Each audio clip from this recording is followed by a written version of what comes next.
Not long ago, I remember the sun blazing down on our old station wagon as we rattled along a twisting dirt road. My grandfather, Henry, gripped the wheel with determination, set on finding the perfect spot for the picnic he had been planning all week.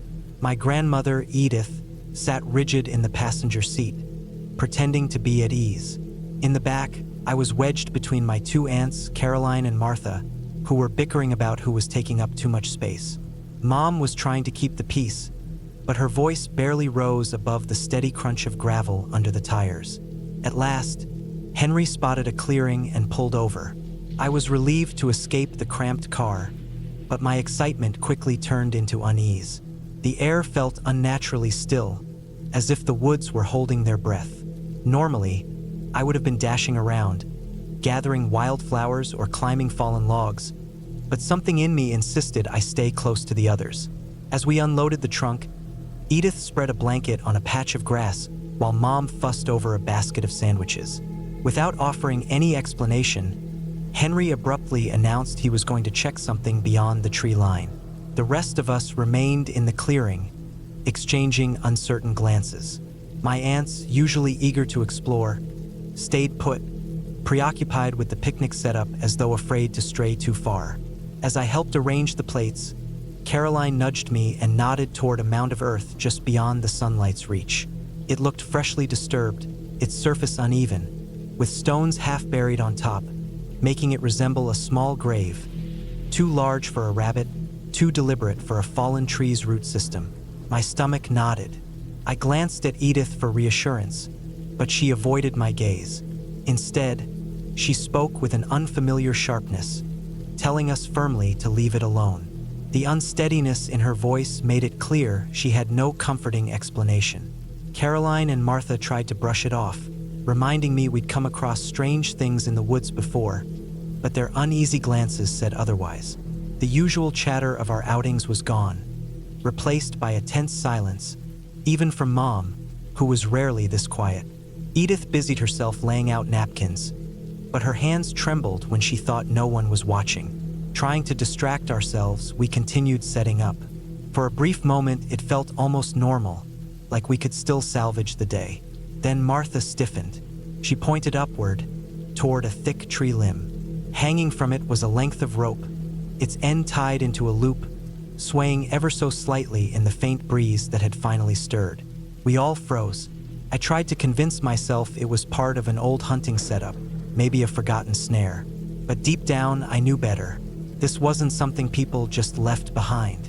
Edith glanced at it, her face paling, muttering that it was nothing to worry about.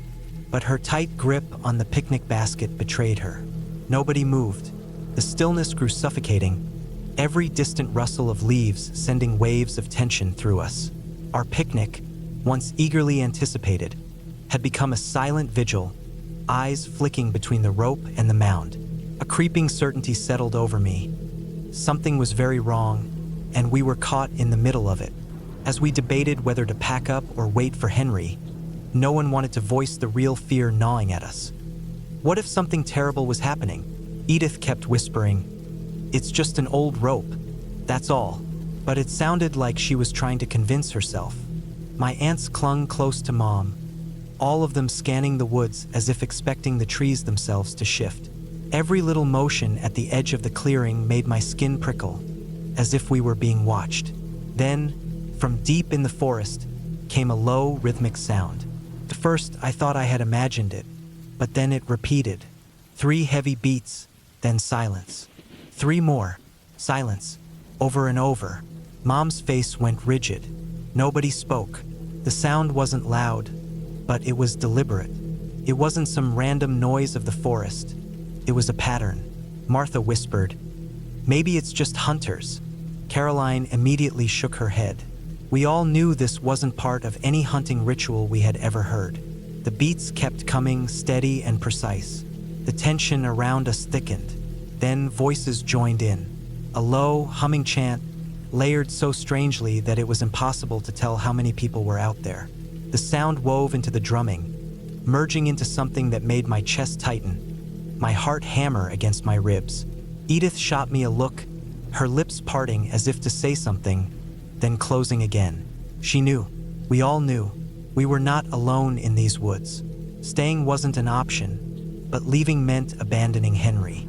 None of us could say it outright, but the longer we stood there, the more it felt like the clearing itself was closing in. The chanting grew louder. It wasn't just noise, it was ritualistic, purposeful. A few times, I thought I saw movement in the trees, but every time I focused, it vanished, replaced by shifting shadows. Then Henry came crashing through the brush. His face was pale, eyes wild, and his voice boomed through the clearing, yelling for us to get in the car. For a second, we were too stunned to react. Henry, who never showed fear, was terrified. Edith was the first to move, grabbing whatever she could. Mom rushed us to our feet and we sprinted to the car. I kept glancing back as we ran, but though I saw no figures, the drumming and chanting pounded in my ears. It felt like unseen eyes followed us from all directions. As we hurled ourselves into the car, Henry slammed the door, fired up the engine, and peeled out of the clearing. I turned to look out the back window. The swaying branches swallowed the clearing, but the sound lingered, stretching into the distance like a sinister echo. Whatever was out there, we weren't meant to see it. Henry drove in silence, his knuckles white against the steering wheel. Every so often, he checked the rearview mirror, as though expecting something to lunge onto the road behind us. None of us spoke. When we finally reached the highway, the sky opening up around us, I felt a rush of relief so strong it nearly made me dizzy. At home, Henry threw the car into park and marched inside. Edith and Mom busied themselves with the disaster of our abandoned picnic, but the mess hardly mattered. We stood in the driveway, the warm afternoon sun unable to shake the chill in our bones. I followed the sound of Henry's boots down the hall to the kitchen. He stood there, leaning against the counter, staring at the floor. I hesitated before asking, "Are you okay?" My voice shook despite my effort to keep it steady. He lifted his head and fixed me with a stare so sharp it rooted me in place. "Don't ever ask me about it again." The words fell like a locked door slamming shut. Mom and Edith appeared behind me, their faces tight with worry, but no one pressed him further. We knew Henry never spoke of things he refused to acknowledge. In the days that followed, we tread lightly around him, hoping he would share what he had seen. He never did. That night, I lay awake, the drumbeats echoing in my mind. Every time I closed my eyes, I saw the rope, the mound, the shadows shifting at the edge of the trees. Mom muttered once or twice about the strange dirt pile, wondering if something had been buried there. But without answers, what could we say? No one dared go to the police. What would we even report? Some eerie chanting? A buried something? A swinging noose? The moment you tried to put it into words, it sounded ridiculous. So we let it fester. The family moved on. But I never forgot, and I never stopped wondering what Henry saw out there. Whatever it was, it followed him for the rest of his life. And sometimes, when the night is too still, I find myself listening for those drum beats, fearing they might find me again.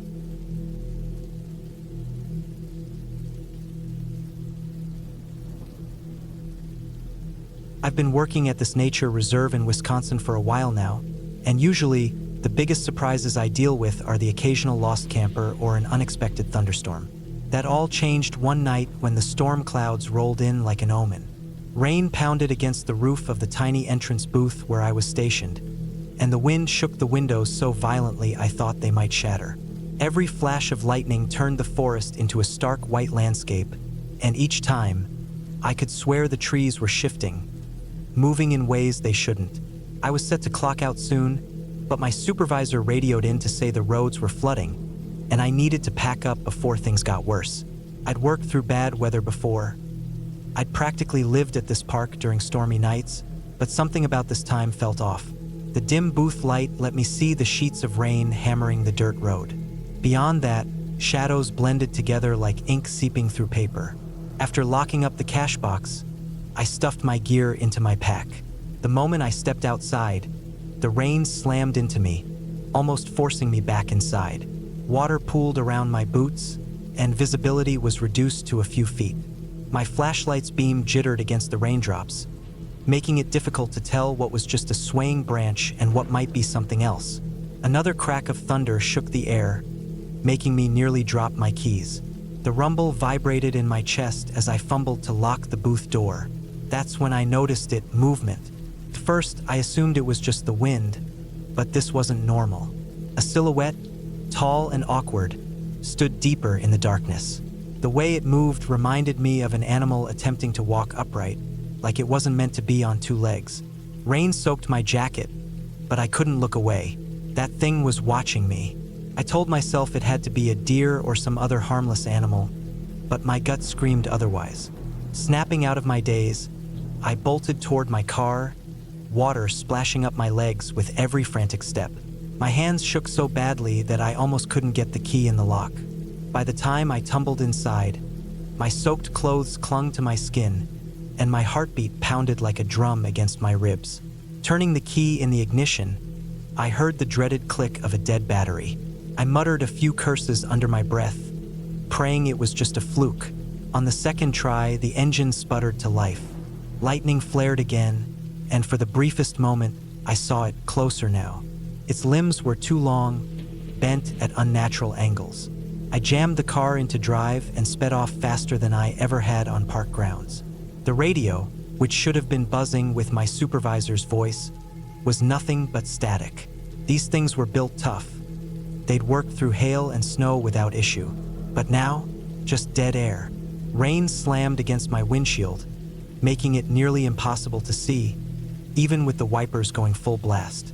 Every so often, I thought I saw something darting between the trees at the edge of my vision. When I finally reached the lodge's parking lot, relief flooded through me. The warm glow from the office windows felt like the only piece of normalcy left. I slowed down, half convinced I'd imagined the whole thing, until a thin shape zipped through my headlights, impossibly fast. It was too tall, too lean, and its posture was predatory. I killed the engine and sat there, frozen. The storm raged on, but my focus was locked on the darkness beyond the lodge lights. Nothing moved, yet the uneasy feeling crawling up my spine refused to fade. I needed to get inside to tell someone that something was out there. But for a long moment, I just sat, listening to the rain and trying to convince myself I hadn't seen what I thought I did. After that stormy night, I found myself constantly on edge. Every snapped twig, every rustling leaf sent my pulse racing. My coworkers teased me for being jumpy, but they hadn't seen what I saw. It felt like the forest had changed overnight, and I couldn't shake the feeling that I wasn't alone. One evening, I was assigned to do the final trail sweep before closing, a routine check to ensure no one was lost or lingering. It was around 9 p.m. when I set out with my headlamp and gear. The park officially shut down at 11, but we always cleared people out early in case of emergencies or failing light. Normally, it was a simple job: walk the loop, call out a few warnings, and head back. But this time, something felt off from the start. The first half mile was eerily silent. No owls hooting, no crickets chirping, just the crunch of leaves beneath my boots. I told myself I was overreacting until an awful stench wafted through the air, a mix of wet fur and decaying vegetation. The smell was so strong I gagged, covering my nose. I swung my headlamp toward the trees, searching for its source, but I saw nothing beyond dense trunks and shifting shadows. Then, a sound shattered the silence. A long, distorted howl, like multiple voices layered over one another in agony. My breath caught in my throat as I stood frozen, scanning the darkness. Then, a second howl answered from behind me. My stomach twisted. I had no idea how far or close they were. The echoes made it impossible to tell. Fear kicked in. I turned back the way I came, moving as fast as I could without breaking into a full sprint. My headlamp flickered left and right, but I saw nothing, only heard it. Footsteps, crunching leaves, mirroring my pace. Every time I slowed, so did they. Every time I sped up, they matched me. The winding trail forced me to take tight corners, leaving me vulnerable. Sweat trickled down my temple despite the chill in the air. When I finally saw the glow of the trailhead lantern, I pushed myself harder, my legs burning with effort. The sounds behind me never ceased until I stepped into the clearing. Then, just like that, it was gone. Panting, I stared into the black void of the trees. Silence. But I knew better now. It was there, waiting. I didn't tell my supervisor the full story when I texted that the sweep was done. Who would believe me? But I knew one thing. The preserve had changed, and I had a terrible feeling that night was only the beginning. Over the following weeks, I started noticing things. Strange tracks in the mud, deep scratch marks along the fences, that lingering, rotting stench no one could explain. My coworkers dismissed it as scavengers, but I was done pretending it wasn't real. One night, I made a decision. I dug through my grandmother's old trunk, where she kept protective charms from her culture. I picked one I hadn't worn in years, a small carved symbol that felt both comforting and ominous. It felt necessary. Armed with a stronger flashlight and a flare gun, I returned to the deepest part of the trails alone. Maybe it was reckless, but I needed answers. The moment I stepped onto the path, the air changed. The silence was suffocating. Then the stench returned, thick and suffocating. I barely had time to react before shadows shifted in the trees, followed by a series of unnatural howls. My flashlight caught glimpses of figures, twisted, too thin, eyes glinting like dim yellow stars. My stomach dropped. There was more than one. Panic surged through me. I fired the flare without thinking. Red light exploded across the clearing, revealing crouched figures with grotesquely bent limbs. Then they moved. I ran. The sounds of pursuit never faded as I sprinted back toward the trailhead. My heart hammered, my breath burned, but I didn't stop until I reached the parking lot. When I turned back, there was nothing, just the silent, dark forest. But I knew better now. This land belongs to something else after dark, and I doubt it's leaving anytime soon.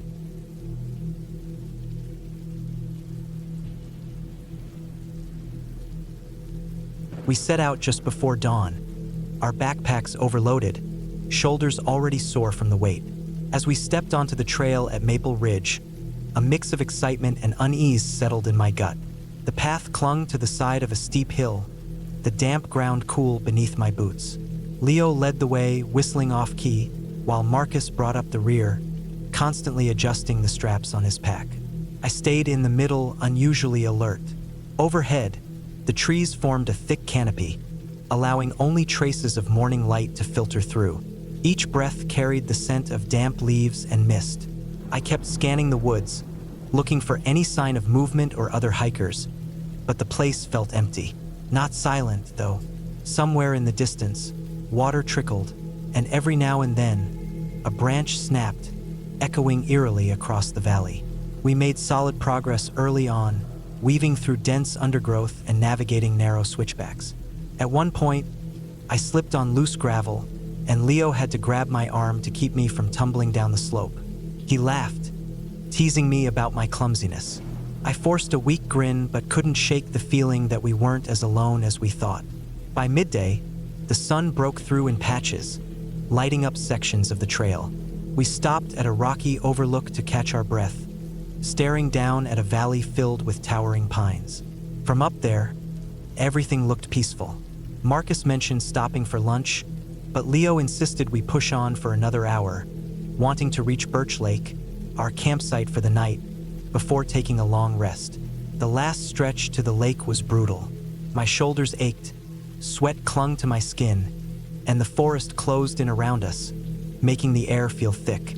Marcus tried to lighten the mood with dumb jokes about a local myth he'd read online.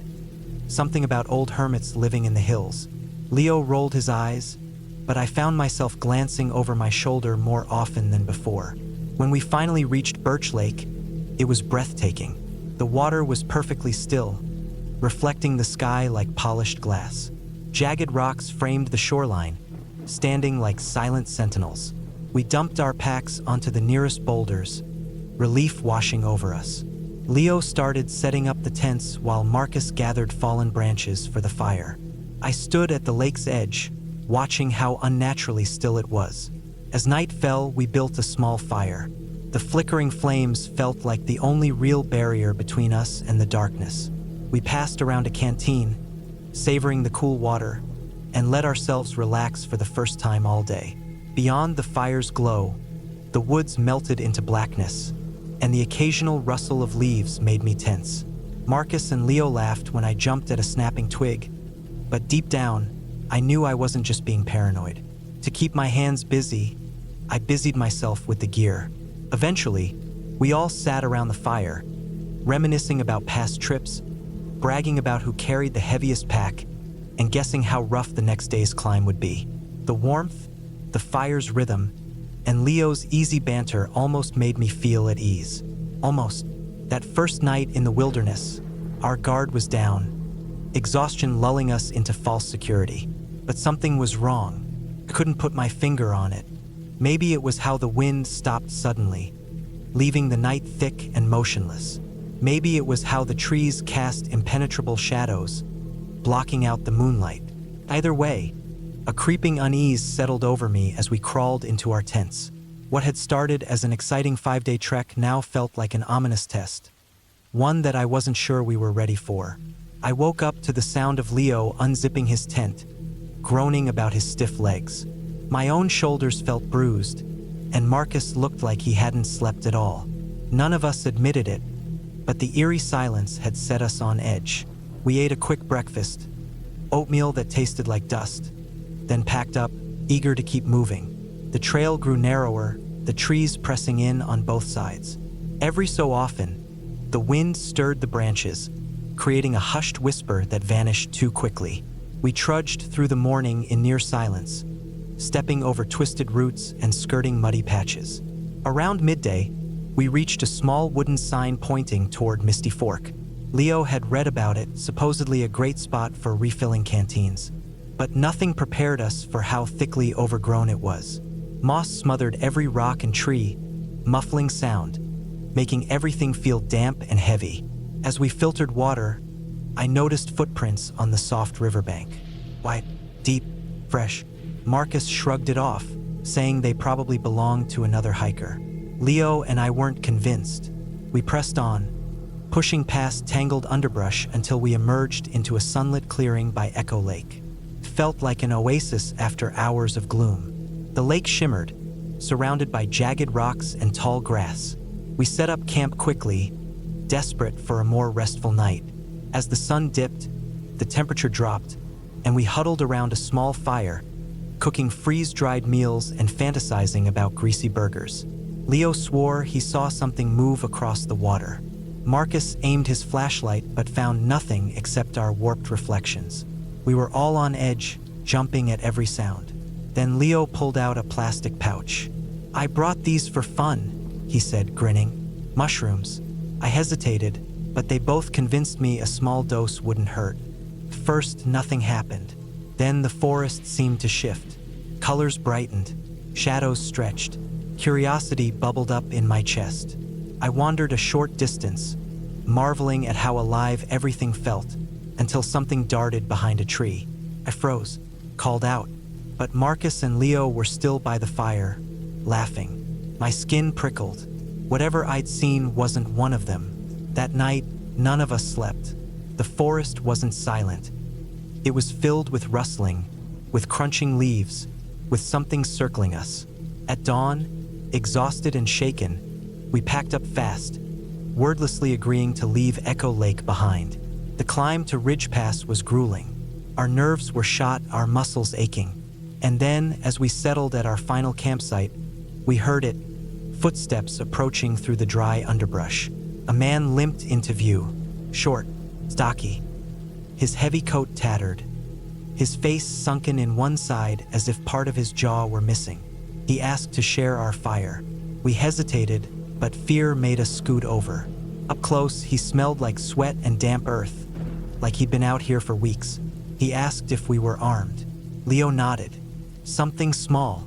The man's lips curled into a lopsided grin. "Good. You never know who's watching."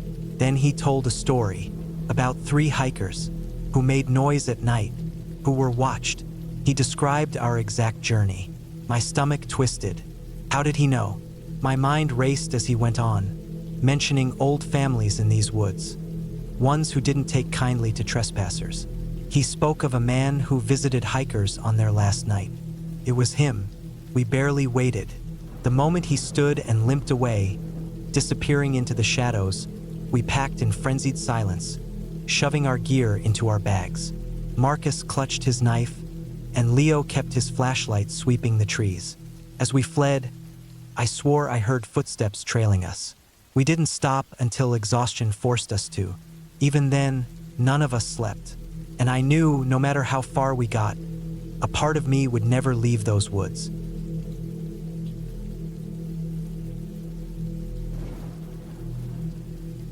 About a month ago, my buddy asked if anyone had ever gone through weird experiences in northern Alabama and a few other nearby areas, especially in the mountains. I was too swamped to reply at the time, but my wife and I did have a strange experience there that I think is worth sharing. Most of our family doesn't know about it because we can already guess how they'd react, so we've never mentioned it. While I know this post might seem extreme to some, my wife and I both lived through the events exactly as I'll describe. I realize not everyone will believe me, but since this story contains deeply personal moments, I'd appreciate it if people kept their comments respectful, no matter their thoughts on the subject. Thanks so much. This story needs some background to explain certain things that may have played a role. I believe the events leading up to our trip to Alabama could have directly influenced what we went through while we were there. I never really wanted to get married. Neither did my now wife until we met each other. We got engaged at 32 and 30 with a 2-year engagement. We wanted our wedding to represent our deep connection, so we ditched tradition. Her big family wanted a classic church wedding with a white dress and all, so we were at serious odds with them from the start. Strange things started happening. We hit a streak of terrible luck, and on top of that, there was odd poltergeist activity at home. It wasn't anything major, so we mostly brushed it off, except for one time. We left the house and came back to find a red rubber clown nose sitting right in the middle of our bathroom sink. Nobody had a spare key to our place, and we definitely didn't own a clown nose. That one really shook us. When I told a friend that weird stuff kept happening to the point where I was beginning to think the wedding was cursed, he tried to rationalize it. I told him, "Watch, something's going to happen today while she's getting her dress fitted. I just know it." My friend gave me a skeptical look, until my wife called immediately after to say there had been a freak accident in the parking lot. Someone had backed into her car, completely wrecking the back end. That shut my friend up real quick. Another sticking point was my refusal to have my father walk me down the aisle. I also refused to have someone else do it just for tradition's sake. Instead, I asked my younger brother. He was honored. We'd had problems in the past, but he'd been clean for 7 years, and we had finally patched things up. Losing our middle brother to a drunk driver had driven a wedge between us for a while, but in the end, it brought us closer. Then, 40 days before the wedding, my younger brother tragically passed away in his mid-20s. My wife and I drove over 15 hours near Charleston, West Virginia, to say our goodbyes. I knew my brother. He wouldn't cross over easily after what he'd done, especially with my wedding around the corner and me counting on him. It weighed on me. His viewing was for immediate family only. He hadn't been embalmed because of a full autopsy. He was covered in a handmade quilt up to his chin, and we were told not to touch him, but we ignored that. After saying goodbye, I walked to the foot of his gurney, laid my hands on his feet, and whispered that I forgave him. I told him that if he felt like he still owed me something, he could make it up by bringing our loved ones, mine and my wife's, to witness the wedding from the other side. I asked him to bring our other brother, my wife's sister, our grandparents, aunts, and friends, calling them by name. "Do this," I said, "and we're even. You can rest easy." My family stared at me like I'd lost my mind, but I had to say it. When we got back to Savannah, I had a pendant made with my favorite picture of my 2 brothers.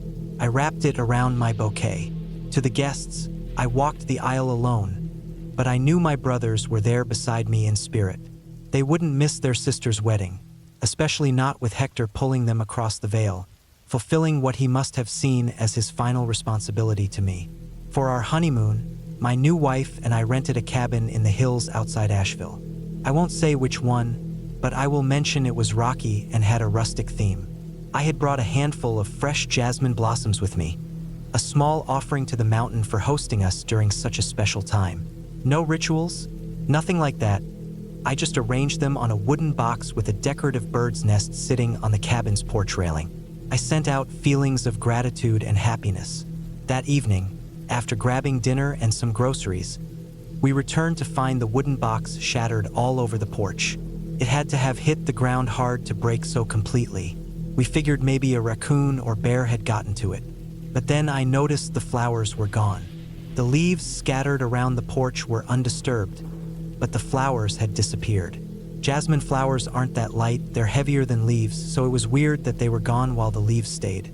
I searched around the porch stairs and walkway but found nothing. The next morning, about 20 feet from the porch, I found the jasmine blossoms. They had been flattened to paper-thin pieces, like something had stomped on them repeatedly. There were no footprints, but the flowers were completely crushed. That freaked me out a little. I started wondering if the mountain didn't like my offering after all. That night, my wife woke suddenly to the sound of something heavy pounding against the wooden support beams beneath the cabin. The front half of the structure was built on massive wooden posts about 15 feet off the ground since it sat on a slope. She said the banging was so strong the mirror on the wall vibrated, which should have been impossible. Every time she started dozing off, another bang shook the cabin. Eventually, she woke me up, terrified. I had barely opened my eyes when I heard a loud, slamming sound from inside the cabin, between the sitting area and the kitchen, just a few feet from our bed. It sounded like a heavy book dropping from a height, but there was nothing there. Then, behind the TV, a metallic jingling sound started, like keys rattling together. It went on and on. My wife tried to wake me, but I was in such a deep sleep she said she could barely tell I was breathing. The next morning, I found an old landline phone behind the TV, which had been making the horrible buzzing sound. It rang again while we were talking about the noises from the night before. When I picked it up, all I heard was static.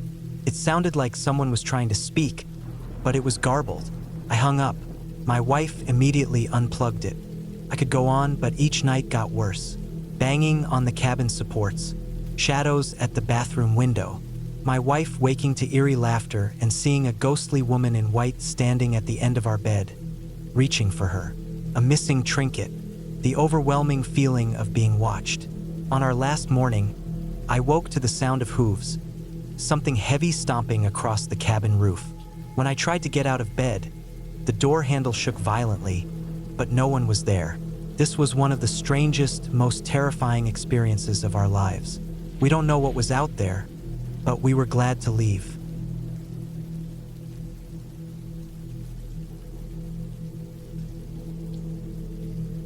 My name is Jake, and I'm part of a hiking group based in Scotland called the Pathfinder Club.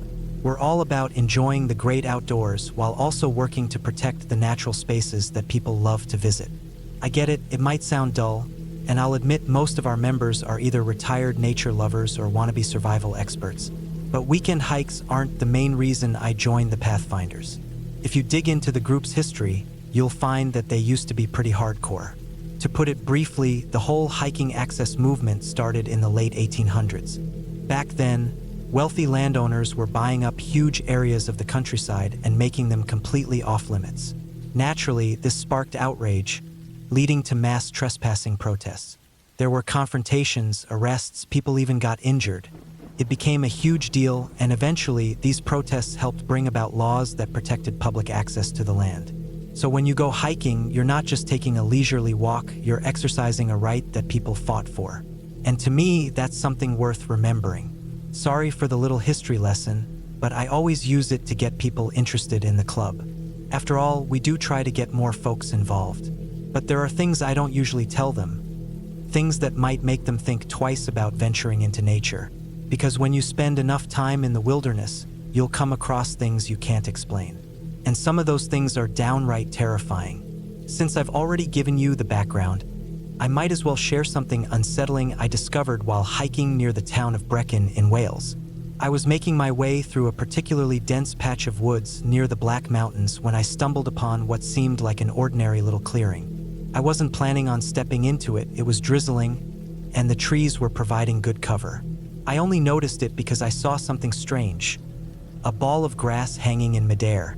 It reminded me of something out of an art house film, just gently swaying in the wind. Of course, when I got closer, I realized it wasn't floating. It was hanging from a branch high above. But still, someone had taken the time to shape a ball out of solid turf. Being naturally curious, I stepped in for a closer look. At first, I thought it was just a bunch of bundled grass, but then I saw it was a tightly packed ball of earth and sod. Like someone had cut a chunk of lawn, rolled it up, and somehow made it seamless. The twine suspending it from the branch looked handmade, crafted from natural fibers, and it must have been incredibly strong to hold the ball's weight. What's more, it was tied at least 20 feet up in an old oak tree, which meant someone had either climbed it or brought a ladder deep into the woods. I gave the turf ball a slight push and watched it sway back and forth. That's when I noticed something on the ground beneath it, and my breath caught in my throat. Right below the hanging turf ball was what looked like an old tree stump. But this stump had been deliberately shaped, worn down until it was nearly flush with the ground. The wood was hollowed out, forming a circular depression filled with an intricate arrangement of twigs, reeds, and woven wildflowers. The pattern was mesmerizing, like the petals of a blooming flower, and there were hundreds of tiny branches bent into shape to create a detailed three-dimensional effect. It must have taken days, if not weeks, to assemble. I looked around the clearing and noticed there weren't any patches of missing grass, which meant whoever made the turf ball had likely brought it from somewhere else. Maybe they carried it in, maybe they grew it, who knows? Then I noticed something even stranger.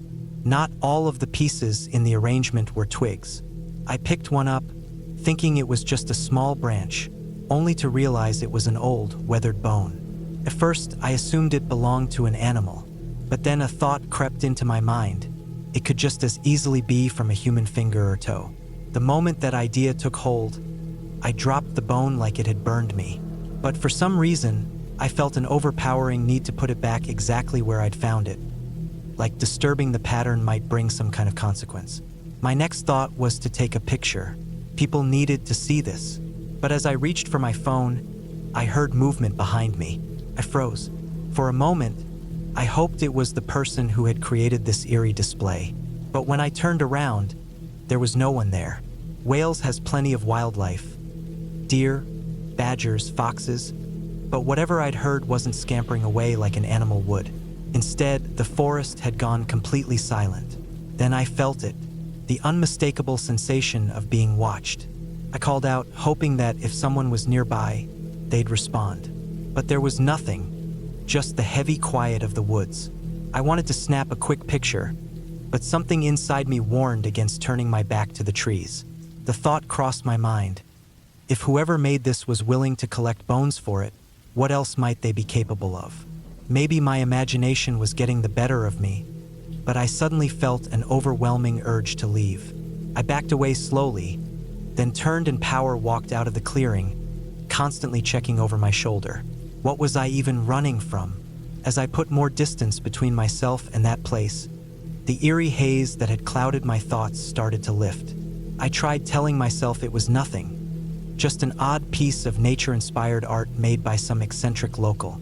And yet, despite how much I wanted to rationalize it, I couldn't bring myself to go back. Not right away, at least. It took me weeks to work up the courage, but I eventually returned. By then, the entire display was gone. Someone had removed every trace of it, the inlaid pattern in the stump, the hanging turf ball, and that somehow made the place feel even more sinister. Maybe some hikers stumbled across it and decided to dismantle it. Or maybe the creator, whoever they were, had come back to erase all evidence. And if that was the case, why? What were they trying to hide? I kicked at the dirt, hoping to find one of the small bones I'd seen before, but there was nothing. Just like last time, I backed away from the clearing and continued my hike. That strange combination of the hanging turf ball and the decorated stump remains the most unsettling thing I've ever encountered while hiking. Probably the most unsettling thing I've ever seen in my life. On the surface, it had a strange beauty to it. But when I think about the bones, the feeling of being watched, and the silent presence lurking in the trees, I'm just relieved it's gone.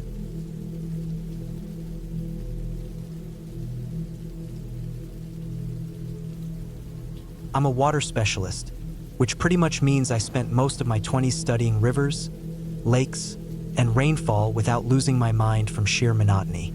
Jokes aside, it's actually a lot more fascinating than people assume. Plus, if you get a solid degree from a reputable school, the job market is surprisingly broad. We work with farmers to make sure crops get the water they need. We collaborate with filtration facilities to ensure drinking water is clean and safe. We also monitor pipelines to guarantee that fresh water reaches homes without contamination. Another part of the job involves evaluating sections of rivers for potential dam construction. With proper assessment, a dam can generate renewable energy while minimizing harm to the surrounding environment. One such evaluation assignment sent me deep into the wilderness of northern Idaho during the summer of 2016. Given the season, it seemed like a dream gig on paper, a well-paying, high-stakes contract that could influence a major government-funded project. But between you and me, I saw it as a paid hiking trip. My plan was simple: navigate the terrain, inspect the rock formations, and take a few notes. I estimated the whole job would take about 5 or 6 nights, meaning I could take my time, enjoy the sunshine, and collect a nice paycheck. I didn't even last 3 days. By the evening of the 3rd night, I was sprinting out of the forest as fast as I could, clutching nothing but my car keys, phone, and a survival knife. Something strange is happening in the backwoods of Clearwater National Forest, and I have a very bad feeling about it. The first day started with my arrival in a small place called Cedar Hollow, a quiet little town with a general store where I grabbed a few last-minute supplies. When I asked the cashier if there was a good place to leave my car, he generously offered the free parking lot behind the shop, even promising to keep an eye on it while I was out in the forest.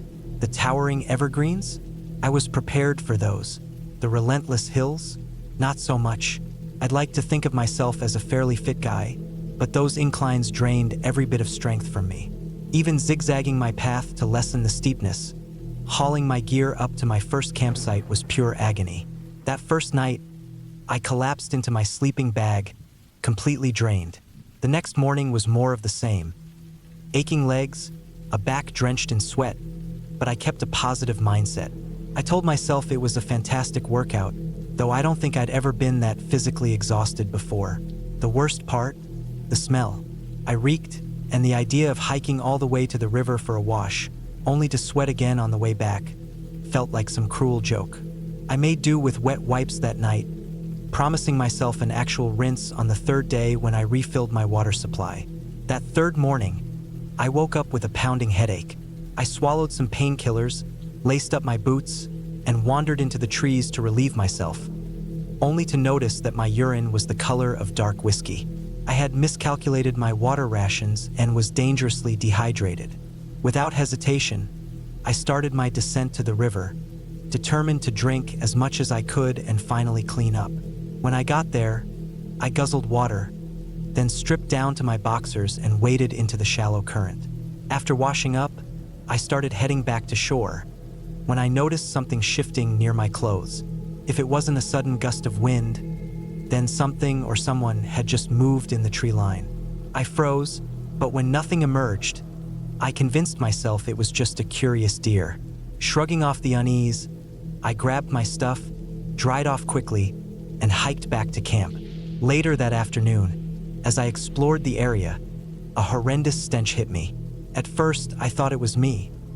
Maybe my sweat had reached an unbearable level, or I had unknowingly walked into some kind of animal musk. But the farther I went, the stronger the smell became, until I was gagging from its intensity. Right as I tilted my head back to get some fresher air, I saw it. Hanging from a low branch was a carcass, either a fox or a coyote, but so mangled I couldn't tell the difference. It looked like someone had caught the poor thing, beaten it to death, and then strung it up in the tree. The only reason I could think of for such a thing would be to scare off other predators, but this was deep in the wilderness. There weren't any farms around for miles. Then I noticed another body, and another. The more I walked, the worse it got. Rotting corpses hung from trees in every direction. Raccoons, rabbits, moles, even what looked like half a deer skeleton dangling in the branches. At least I hoped it was just a deer. That was it. Like I said before, I ran. I didn't bother packing up my tent or gathering my gear. I just bolted. When I reached Cedar Hollow, I jumped into my car and sped away without looking back. I don't even want to calculate how much money I lost by abandoning that job. I'd type it out if I didn't think I'd throw up just thinking about it. But honestly, I can't imagine any paycheck big enough to convince me to go back there. Because I have no doubt in my mind, if I had stayed, I wouldn't have made it out.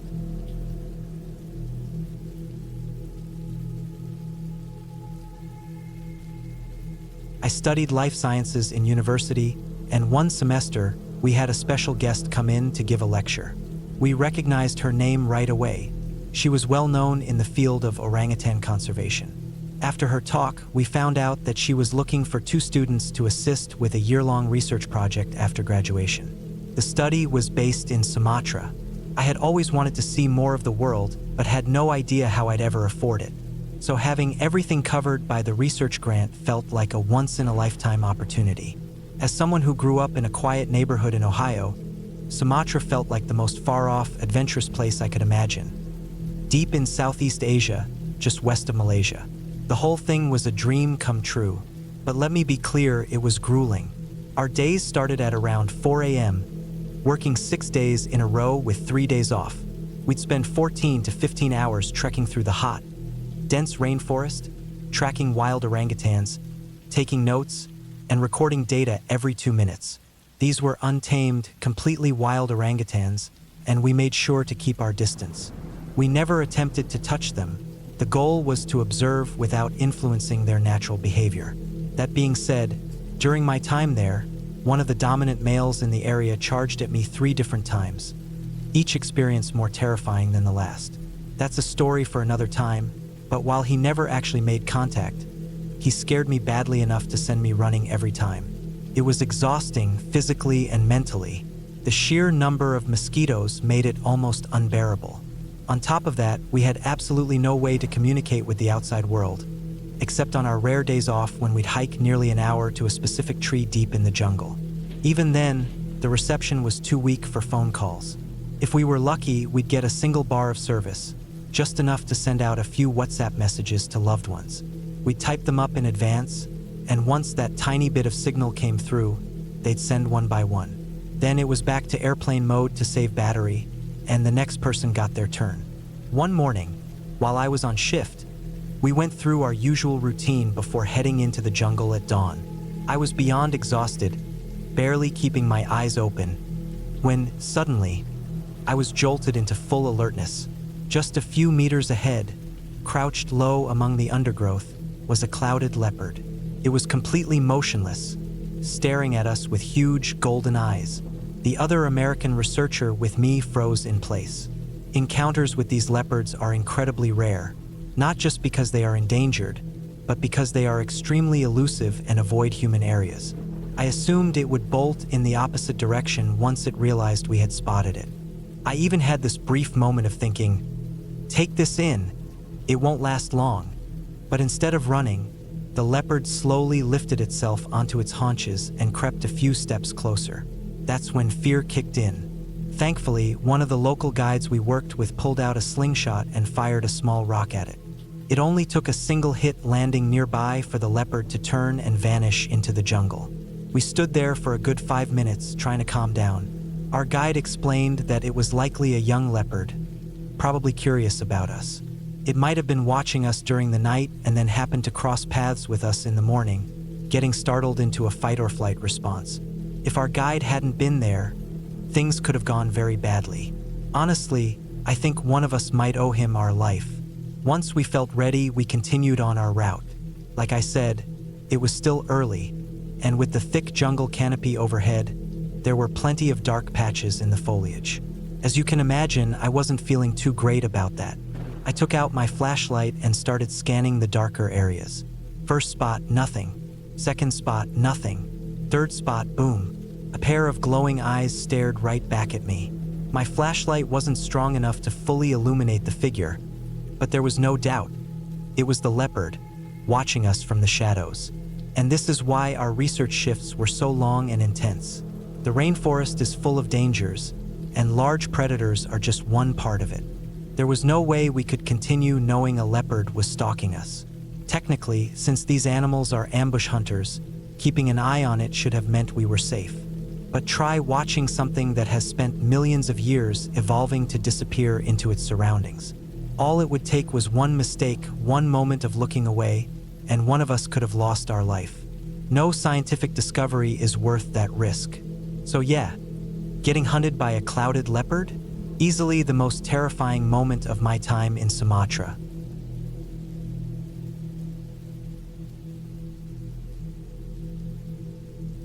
Back in August of 2014, I was on a solo backpacking trip through the Cascade Mountains in Oregon. I had planned several stops in various wilderness areas, and a few days in, I found myself in a small, quiet town near the edge of a national forest.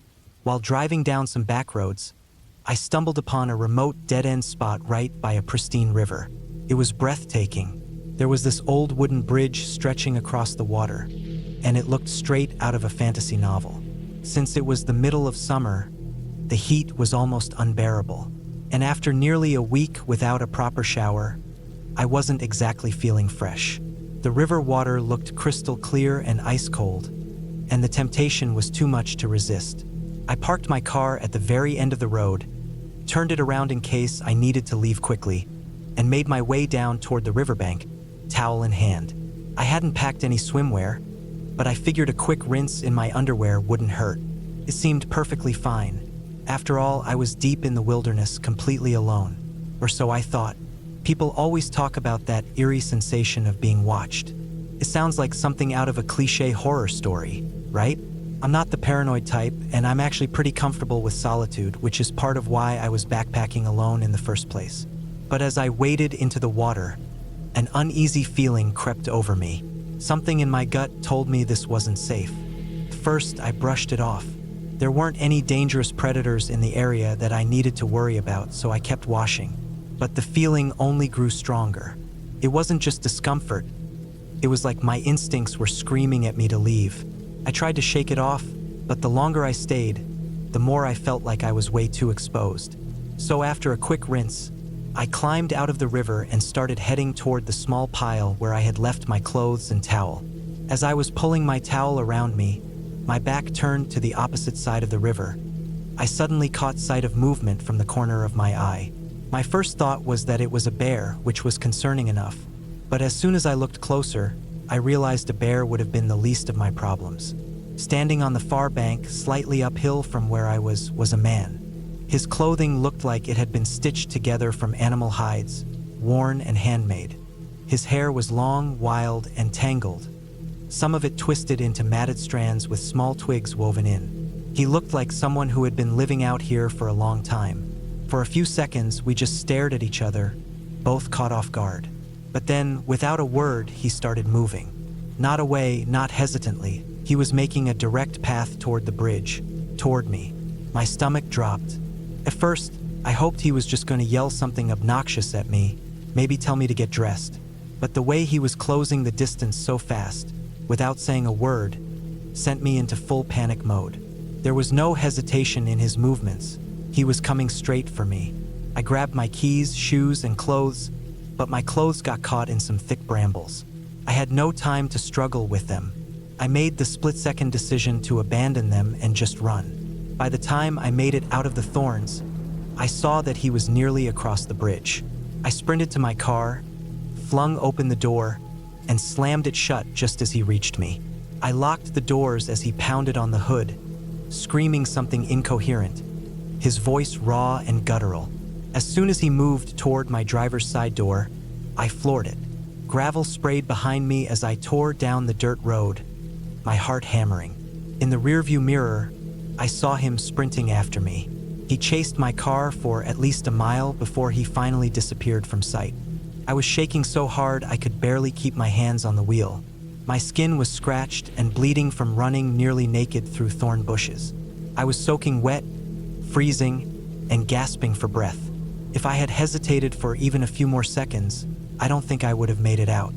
Even now, years later, typing this out makes me tremble.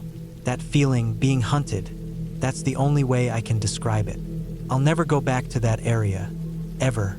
And from that day forward, I've never hiked alone again. No matter how much therapy I've had, the memory is as vivid as the moment it happened.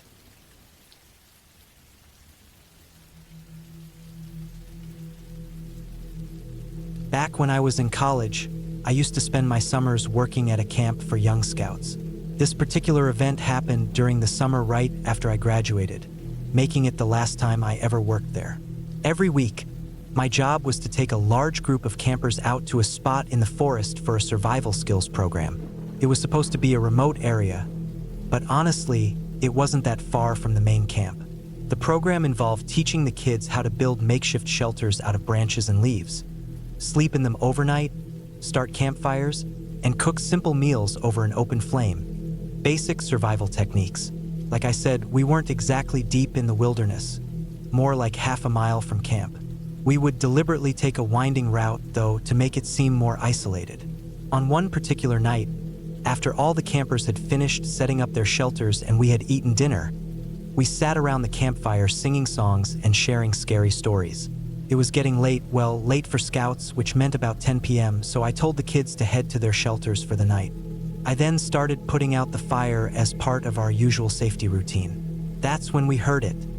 A distant sound, like a church bell ringing. It was faint, but both the kids and I could hear it clearly. It rang about every 10 seconds, lasting only a couple of minutes. Given that we had just been telling ghost stories, the campers immediately started getting nervous, convinced it was something supernatural.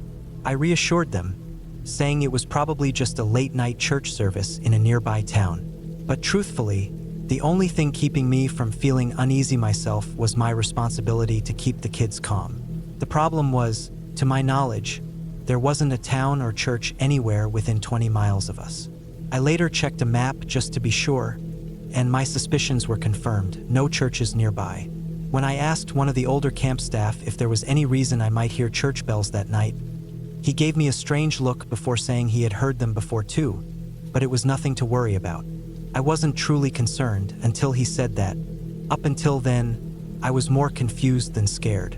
I had always believed the camp was deep in the woods, far from any town, so realizing I could have been wrong about that was unsettling.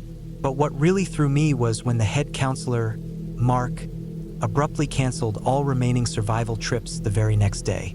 The other junior counselors were disappointed since it was one of the most exciting activities we offered, but they didn't dwell on it. I, on the other hand, started to feel genuinely uneasy. If it was nothing like Mark had said, then why cancel the trips? When I asked him about it, not accusingly, just out of curiosity, he told me there had been multiple bear sightings in the past 24 hours and he didn't want to take any risks. It was a solid explanation. We were in northern Colorado, so both black bears and the occasional grizzly weren't unheard of, especially after the wet spring we had that year. But what bothered me was that he acted like it had nothing to do with the mysterious bell sounds, and he never explained why they had obviously made him uncomfortable.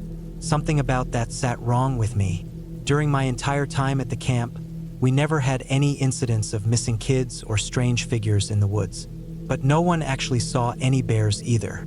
There weren't any signs of them. No claw marks on trees, no tracks, no droppings, nothing. So, it was hard to believe that bears were Mark's only concern. Still, I was busy with my responsibilities, and I didn't have time to go looking for answers. Besides, I had worked with Mark for years and respected him. I didn't want to press the issue and potentially create tension between us. As much as I was tempted to play detective, running off into the forests of Cache County alone in early spring was probably one of the worst ideas I could have had. So that was that. I never worked at the camp again, and nothing ever came of the strange bells. No campers went missing and no one was harmed. Not by anything lurking in the woods, anyway. To this day, the whole thing remains a mystery. I have no idea what caused the bells to ring or why Mark reacted the way he did afterward. But that story has become my go-to campfire tale. It sticks with me not because of what happened, but because of what I never got to find out. I've spent most of my life in the Blue Ridge Mountains, always choosing places off the beaten path. Quiet, peaceful, and surrounded by thick forest. A few years ago, I was out on my porch around 1 in the morning, sipping a beer and soaking in the calm of the night. If you've never lived out here in the summer, you might not realize how loud the nights can get. The insects buzz, frogs croak, and sometimes you hear the distant calls of other creatures. It all blends together into a natural kind of background noise, soothing at times, but also capable of making you uneasy when it suddenly stops. That night, as I sat there drinking, the usual hum of the forest droned on like it always did. But then, without warning, everything just stopped. The silence spread over the woods like a wave, leaving the air so still that I swear I could have heard a leaf hit the ground 100 feet away. Then, out of nowhere, came a sound I'll never forget, something shrieking from maybe 30 or 40 feet ahead of me. It was the most horrifying noise I'd ever heard. Loud, piercing, and nothing like anything I'd ever come across before. I knew for certain it wasn't a cougar. I've heard them before, and they usually keep well clear of people. But this had something almost human about it, yet at the same time I knew it wasn't a person. No sane human could make a noise like that. I didn't stick around to find out what it was. I got up, walked inside, and sat near the front window with my shotgun within arm's reach. I stayed there until the beer dulled my nerves enough that I finally stopped caring. That was the first and last time I ever heard anything like that, and I pray I never do again. Some folks have suggested it might have been an owl. Barn owls can make some eerie screeching sounds, after all, but I don't buy it. Owls are small, and whatever I heard that night was way too big to be just a bird. It didn't cry out again. Just one long, bone-chilling scream before I heard it moving away into the trees. And unless there's some strange breed of owl that runs on 4 or even 2 legs, I can say with certainty that it wasn't a bird. I don't live in those parts anymore, and honestly, I'm glad. Whatever was standing that close to me that night, I hope I never cross paths with it again.